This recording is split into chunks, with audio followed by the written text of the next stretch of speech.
શું જાન્યુઆરીથી તૈયારી કરીને એટલે કે આ 2 મહિનામાં તૈયારી કરીને સર 95% લાવી શકાય ખરી? આ લક્ષ્ય આસાન નથી, પરંતુ અશક્ય પણ નથી. જે કહેતું તને તારાથી નહીં થાય એને જ કરી બતાવવાનું છે કે યસ મારાથી થશે અને હું કરી બતાવીશ. મિશન બોર્ડ પરીક્ષા 58 દિવસનો પડકાર. તમે કદાચ જોતા હોય ત્યારે કદાચ ઓછા દિવસ બાકી હોય તો કોઈ વાંધો નથી. તમારી આજની મહેનત તમારા માતા પિતાની આવતીકાલની ખુશીના આંસુ હોઈ શકે છે. જે કહેતો તારાથી નહીં થાય અને કરી બતાવવાનું છે. પોતાના માતા પિતાના સપના પૂરા કરવાના છે કે સમય તમને ફરી પાછો સમય આપી શકે. નમસ્કાર વિદ્યાર્થી મિત્રો, ધોરણ 10 ના યોદ્ધાઓનું આપ સર્વ વિદ્યાર્થી મિત્રોનો વિદ્યાકુલ પરિવાર આપ સર્વેનું હાર્દિક સ્વાગત કરે છે. શું જાન્યુઆરીથી તૈયારી કરીને એટલે કે આ 2 મહિનામાં તૈયારી કરીને સર 95% લાવી શકાય ખરી? આ અમારા મનની અંદર પ્રશ્ન થાય છે. તો હા વિદ્યાર્થીઓ, આ લક્ષ્ય આસાન નથી, પરંતુ અશક્ય પણ નથી. 2 મહિનામાં તૈયારી કરીને 95% લાવી શકાય કે નહીં? શરૂ કરીએ આજનો લેક્ચર. મિશન બોર્ડ પરીક્ષા 58 દિવસનો પડકાર. તમે કદાચ જોતા હોય ત્યારે કદાચ ઓછા દિવસ બાકી હોય તો કોઈ વાંધો નથી, પણ આ 58 દિવસની અંદર એટલે કે 2 મહિનામાં કેવી તૈયારી કરવાની છે? સૌથી પહેલું રિયાલિટી ચેક કરો કે સર મારી તૈયારી છે કે નહીં, અને જો મારી તૈયારી છે તો હવે તૈયારી કેટલી બાકી છે. આ 95% વાળીનો જે લક્ષ્યાંક છે ને એ આસાન નથી, પરંતુ આપણે કરી બતાવવાનું છે. સૌથી પહેલા મનની અંદર ટાર્ગેટ નક્કી કરો કે સર મારે કેટલા ટકાવારી લાવી છે, અને દિશા હશે ને, સૂચન દિશા નક્કી હશે ને, તો તમને તમારો લક્ષ્યાંક દેખાશે અને દેખાશે. આ 9 મહિનાની મહેનત આને હવે પરિણામમાં કઈ રીતે રૂપાંતરિત કરવીને એ તમારા હાથમાં છે. જે કહેતું તને તારાથી નહીં થાય એને જ કરી બતાવવાનું છે કે યસ મારાથી થશે અને હું કરી બતાવીશ. અને જો આ વાતથી સહમત હોય ને તો મોટી સંખ્યામાં દરેક વિદ્યાર્થી કોમેન્ટ કરશે sir I can do it. જે કહેતું હતું ને કે મારાથી નહીં થાય, તારાથી અશક્ય છે, એને કરી બતાવવાનું છે કે યસ મારાથી થશે. I can do it. Comment બોક્સમાં કોમેન્ટ કરી દેજો. સૌથી પહેલી વાત કરીએ કે સર આ 58 દિવસનું પ્લાનિંગ શું કરવાનું છે? 1 થી 35 દિવસ ફાઉન્ડેશન અને કવરેજ શબ્દ મેં વાપર્યો છે. કવર કરવાનું છે. જેમ યુદ્ધને જીતવું હોય ને તો ચારે બાજુ દિવાલ બાંધવી પડે, એમ તમારે પણ પરીક્ષાની પહેલા દિવાલ બાંધવાની છે. આ 35 દિવસમાં સૌથી પહેલા શું કરવાનું છે કે બાકી રહેલો કોર્સ પૂરો કરવાનો છે ઝડપથી, અને અઘરા ટોપિક પર પકડ જમાવવાની છે. જેમ આમ હાથમાંથી છૂટે નહીં એમ આ વિષયો પણ તમારા હાથમાંથી છૂટે નહીં એવી પકડ જમાવવાની છે. બીજું, આ 35 દિવસ 1 થી 35 દિવસમાં શું કરવાનું છે? ફિક્સ પ્લાનિંગ, બધું જ પ્લાનિંગ આપીશ. વિડીયોના છેલ્લે સુધી જોડાયેલા રહેજો. પહેલું, સૌથી પહેલા હાઈ વેટેજ એટલે કે જે ચેપ્ટરનો સૌથી વધારે ગુણભાર ધરાવે છે એવા ચેપ્ટરને પહેલા, જેમાં ઉદાહરણ તરીકે ગણિતમાં આંકડાશાસ્ત્ર છે, પૃષ્ઠફળ છે, ઘનફળ છે, સામાજિકમાં અલગ ચેપ્ટર છે, અર્થશાસ્ત્ર છે, 5મું ચેપ્ટર છે, 10મું છે, 17મું છે, એવી રીતે દરેક ચેપ્ટરનો જે સૌથી વધારે ગુણભાર છે ને અને અઘરા લાગતા હોય એને પહેલા કરવાના છે. કારણ કે આપણે અઘરા હોય ને આપણે એને પાછળ રાખીએ છીએ, એનાથી ડરીએ છીએ. બીજી વસ્તુ, રોજ 2 અઘરા વિષય. એક્ઝામ્પલ આપ્યું છે મેથ્સ સાયન્સ, બીજી બાજુ એક સહેલો વિષય લઈ લો, અંગ્રેજી અથવા SS. એક એક્ઝામ્પલ છે, એટલે મેથ્સ સાયન્સ, SS ઇંગ્લિશ, આ રીતે 4 વિષયનું આયોજન કરો. ગુજરાતી સંસ્કૃત પણ કરવાનું છે, એ તમારી રીતે તમારે સેટ કરવાનું રહેશે. બીજું, જે પણ વાંચો છે એની શોર્ટ નોટ બનાવો, જેથી છેલ્લા દિવસે આખી ચોપડી વાંચવી ન પડે. 10:15 વાગે પેપર હોય તો સવારમાં 5 વાગે ઉઠીને તમે 3 કલાકની અંદર શોર્ટ નોટ વાંચી, ટૂંકા મુદ્દા વાંચીને આખો સિલેબસ મગજમાં રિવિઝન કરી શકો. શોર્ટ નોટ બનાવો. બીજું, સ્કૂલ ટ્યુશનમાં શીખો અને ડાઉટ સોલ્વિંગ પર સૌથી એટલે કે જે તમારા ડાઉટ છે, જે પ્રશ્ન નથી આવડતો, જે શબ્દમાં નથી સમજ પડતી, એ સોલ્વ કરો. ટીપે સરોવર ભરાય એમ નાના ડાઉટ સોલ્વ થશે ને તો એક આખો તમારો વિષય તૈયાર થશે.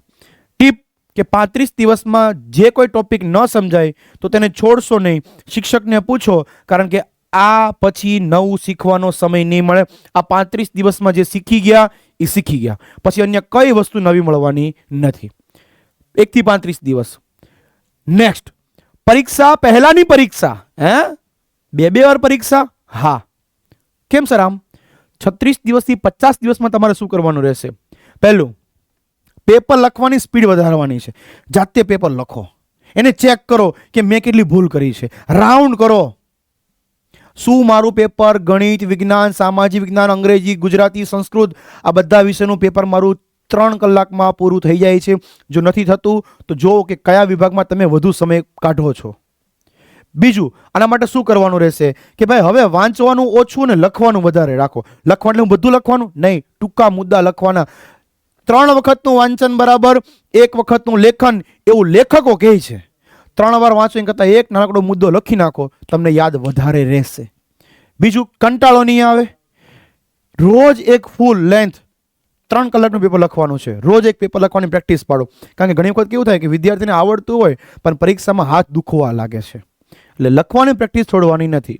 બીજું, જો બોર્ડનો સમય હોય, શક્ય હોય તો આ પેપરનો લખવાનો સમય 10 થી 1 ની વચ્ચે જ રાખો. કારણ કે તમારો બોર્ડનો પરીક્ષાનો સમય પણ આ વચ્ચે જ હોય છે.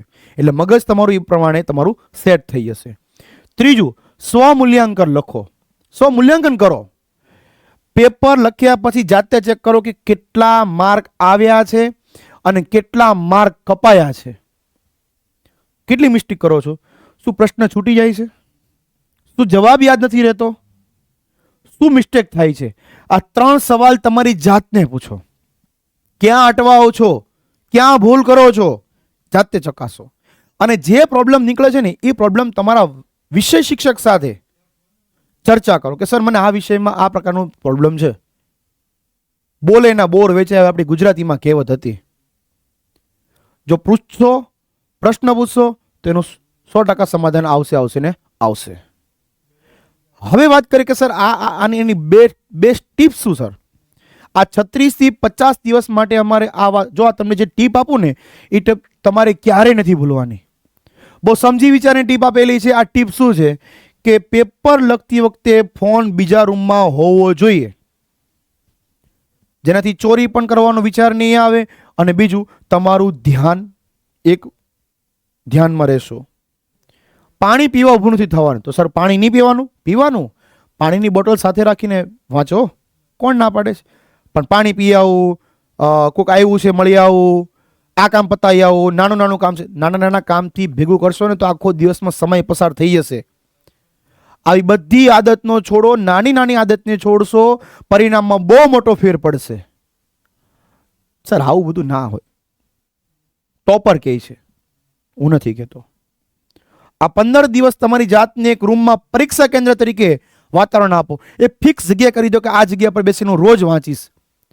ચારે બાજુ બારના વ્યવસ્થિત હવા ઉજાસ હોય, લાઇટ પ્રકાશ વ્યવસ્થિત હોય એવી જગ્યા પર બેસો. વાંચતા કંટાળો આવે છે, ઊભા થઈ જાઓ, ચાલતા વાંચો, મોઢું ધોઈ આવો, 7 કલાકની ઊંઘ લ્યો. પ્રોપર આયોજન કરો, એક દિશા પકડો. આપણે એક સામાન્ય લગ્નમાં જવું હોય ને તો પણ આપણે આયોજન કરીએ છીએ, હે ને, કે આટલા વાગે ટ્રેનમાં જશું, આટલા વાગે ટ્રેનમાં આવશું, આ બેગ લઈને જશું, આ પ્રકારના કપડાં પહેરશું, આ પ્રકારના ફંક્શનમાં રહેશું. ટોટલ બધું આયોજન કરીએ છીએ. તો મારા વાલા વિદ્યાર્થી મિત્રો, આ તો ભવિષ્યનું આયોજન છે. આમાં આયોજન નહીં કરવું પડે? ચોક્કસથી કરવું પડશે. ત્યાર પછી દિવસ 51 થી 58 કે જે તમારા ફાઇનલ ટચ અને આત્મવિશ્વાસ, કોન્ફિડન્સ કે ભાઈ યસ સર 50 દિવસ તમે કીધું એ પ્રમાણે તનતોડ મહેનત કરી સર. જાતને સાબિત કરવાનો સમય આવી ગયો છે. પહેલું, મગજને શાંત રાખવાનું છે. ડર લાગે છે, બધી બાજુથી ડરાવશે, પણ મનને એટલું કહો કે મેં દિલથી મહેનત કરી છે, મારું પરિણામ આવશે. ડેટા રિફ્રેશ કરવો, પુનરાવર્તન કે ભાઈ આટલું વાંચી લીધું છે, ફરી એક વખત નજર રાખી દો કે આપણે કઈ સ્વામી વિવેકાનંદ નથી કે આપણાથી 2 થી 3 વખત વાંચવાથી આપણને આવડી જશે. રિવિઝન કરો, જેટલું બનેલું રિવિઝન કરો, લખવાની પ્રેક્ટિસ કરો. શું કરવાનું છે આ 51 થી 58 દિવસ? પહેલું, નો ન્યૂ ટોપિક. હવે કોઈ પણ નવો અથવા અઘરો ટોપિક શીખવાનો પ્રયત્ન ન કરો. જે આવડે છે, જે આટલા 9 મહિના મહેનત કરી છે, આમ તો ટોટલ 12 મહિના ગણાય, પણ આ છેલ્લા 9 મહિનાથી જે મહેનત કરેલી છે એ 9 મહિનાનું જે વાંચેલું છે, જે રિવિઝન કરેલું છે એને ફરી રિવિઝન કરો. નવું કંઈ નહીં કરો. આ સમય છેલ્લા 10 દિવસ એવા હશે કે તમને ઘણા બધા લોકો મોકલશે કે આ વાંચ, આ પૂછાશે, એવું બહુ બધું પૂછાશે. પણ એવા કોઈ પણ વ્યક્તિની અફવામાં આવવું નહીં. વિષય શિક્ષક આપે છે કોઈ સલાહ તો ચોક્કસ માનો, એ સિવાય નહીં. બીજું, હેલ્થ ફર્સ્ટ. પૂરતી ઊંઘ લો 7 કલાક. 7 કલાક ઊંઘ લેવી જરૂરી છે. માઇન્ડ ફ્રેશ હશે, શરીરને આરામ હશે તો વાંચી શકશો. બહારનું ખાવાનું ટાળી દો. આ છેલ્લા દિવસોમાં બહારનું ખાવાનું ટાળી દો મહેરબાની કરીને. જે તમારા શરીરને હાનિકારક છે એવા પદાર્થોને છોડી દો. બીજું, ફ્રૂટ, કઠોળ એનો વધારે આગ્રહ રાખો. શરીર પણ હળવું હશે, પેટ એટલું બધું ભારે નહીં હોય તો ઊંઘ પણ નહીં આવે. પોસાય તેવો ખોરાક લેવાનો છે. બીજું, રેપિડ રિવિઝન. માત્ર સૂત્રો, વ્યાખ્યા, કવિતાના નામ, સાલવારી, નકશા ઉપર નજર ફેરવી દો. સૂતી વખતે છેલ્લી 5-10 મિનિટ જોઈ લ્યો. છેલ્લી કલાક રિવિઝન કરી નાખો. Next, positive mindset. ડરને દૂર કરવાનો છે. તમે મહેનત કરી છે ને પરિણામ સારું આવશે. ભગવાન પર ભરોસો રાખવાનો. માતા પિતાના આશીર્વાદ છે, શિક્ષકો ગુરુના પણ આશીર્વાદ છે. તો બાકી શું રહે છે? છોડો ચિંતા. અને છેલ્લી ટીપ કે છેલ્લા અઠવાડિયામાં પુસ્તકોના પાના નહીં પણ મગજમાં રહેલા આત્મવિશ્વાસને ચેક કરો. તમે તૈયાર છો કે નહીં? પોતાની જાતને પૂછો, શું હું તૈયાર છું કે નહીં? બસ છેલ્લું, રણ મેદાન તૈયાર થઈ ગયું, યુદ્ધના શસ્ત્રો મુકાઈ ગયા, શસ્ત્રો તૈયાર છે. બસ હવે યુદ્ધ લડવાનું છે.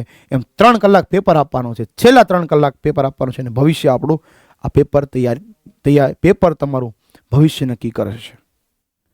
હવે વાત કરીએ આગળ કે સર 58 દિવસનું પ્લાનિંગ તો હું કરીશ, ચોક્કસ કરીશ.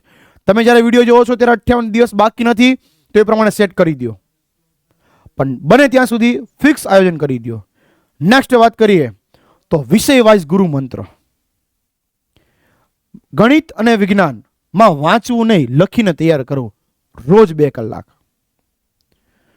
ભાષાનો વિષય છે અંગ્રેજી, ગુજરાતી, એવા વિષયમાં નિબંધ, જોડણી, તમારે જે વ્યાકરણ આવે છે, અંગ્રેજીમાં જે એસે આવે છે, ગુજરાતીમાં વ્યાકરણ આવે છે, બધું સુધારો, રિવિઝન કરો. સામાજિક વિજ્ઞાન જેવા વિષય છે એમાં ગોખવાના બદલે મુદ્દાસર, પોઈન્ટ ટુ પોઈન્ટ જવાબ યાદ રાખો. ટૂંકા મુદ્દા બનાવો. સર ટૂંકા મુદ્દા બનાવવા છે, આ વિષયમાં પણ ટૂંકા મુદ્દા બનાવવાના છે, રિવિઝન કરવું છે. પણ રિવિઝન કરવા માટે અમારી પાસે બેસ્ટ શું છે? તેના માટેની બેસ્ટ ટિપ્સ છે. હજી તમારી પાસે શું? તો કે વિદ્યાકુલ તમારા માટે લઈને આવીએ છે A1 બેચ. આ A1 બેચની અંદર તમને જબરજસ્ત તૈયારી કરવામાં આવશે. પેપર કેમ લખવું, પેપરમાં તૈયારી કેમ લાવી, પેપરમાં કેમ વિષય સારા તૈયાર કરવા, ક્યાં ક્યાં ભૂલ કરો છો, ટૂંકા મુદ્દા, રિવિઝન અને ઘણું બધું. A1 બેચમાં જોઈન થઈ જાઓ. અને A1 બેચમાં જોઈન થવા માટે નીચે ડિસ્પ્લેમાં નંબર આપી દીધેલો હશે 99 44 45 400 કોલ કરી અને A1 બેચમાં તમે જોડાઈ શકો છો. ટોપર સિક્રેટ કે 80-20 નો નિયમ IMP ટોપિક પહેલા કરવાના છે. સર જે કીધું છે કે આ ટોપિક દર વર્ષે આવે ના આવે એ પહેલા કરી નાખવાના છે. મોસ્ટ IMP ના IMP થઈ જાય પછી બાકી બધું કરવાનું રહેશે. એનો મતલબ એમ નથી કે IMP જ કરવાનું ખાલી, બધું જ કરવાનું રહેશે. હવે વાત કરીએ આપણે આગળ નેક્સ્ટ. સર થોડીક વોર્નિંગ, ચેતવણી. પહેલું, ઉત્તરાયણ 1 દિવસની મજા કે જીવનભરનું રિઝલ્ટ, પસંદગી તમારી. અહીંયા એમ નથી કહેતો હું કે 2 દિવસ પૂરેપૂરી, સર અહીંયા એમ નથી કહેતો હું કે ઉત્તરાયણ નથી મનાવવાની. ઉત્તરાયણ મનાવો પણ 2 કે 3 કલાક નક્કી તમારે કરવાનું છે.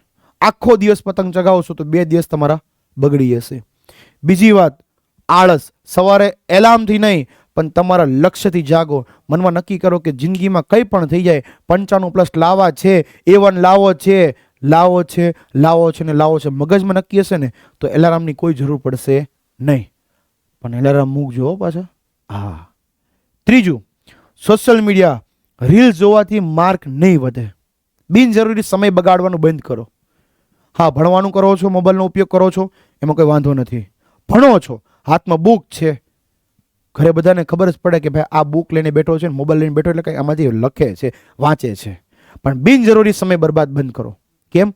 હવે આ છેલ્લા દિવસો છે, આમાં નહીં કર્યું ને બોસ તો જિંદગી પર અફસોસ થઈ જશે કે મારી પાસે સમય હતો ને મેં કર્યું નહીં.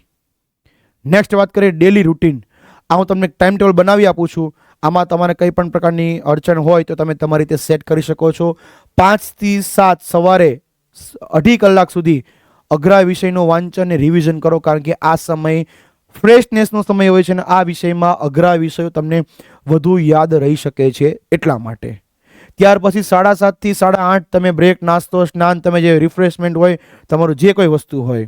8:30 થી 12:30 તમારો સ્કૂલનો સમય, અથવા જો તમે ઘરે હોવ છો તો પેપર લખવાની પ્રેક્ટિસ. 2 વાગ્યાથી લઈને 4 વાગ્યા સુધી ગણિતના દાખલાને પ્રેક્ટિસ. 5 વાગ્યાથી 7 વાગ્યા સુધી વિજ્ઞાન, સામાજિક જ્ઞાન, જે વિશે તમને મજા આવી. અને 8 થી 10 ભાષાના, ગુજરાતી છે, અંગ્રેજી છે, સંસ્કૃત છે, કોઈ પણ. અને 10:30 વાગે વ્યવસ્થિત સૂઈ જાઓ. પૂરતી ઊંઘ જરૂરી છે. 7 કલાકની ઊંઘ લેવી જરૂરી છે. અને છેલ્લો મંત્ર, આપણો ગુરુ મંત્ર, કે તમારી આજની મહેનત તમારા માતા પિતાની આવતીકાલની ખુશીના આંસુ હોઈ શકે છે. આ મારું માનવું છે. શું તમે આ વાતથી સહમત છો કે નહીં? તો કોમેન્ટ બોક્સમાં લખજો sir, yes sir, I agree.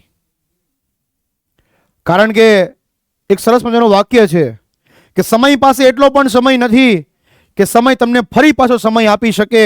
મારા વાલા વિદ્યાર્થી મિત્રો, મારી એક જ એવી ટિપ્સ છે, મારે કહેવાય છે કે સમયને સાચવી લેજો.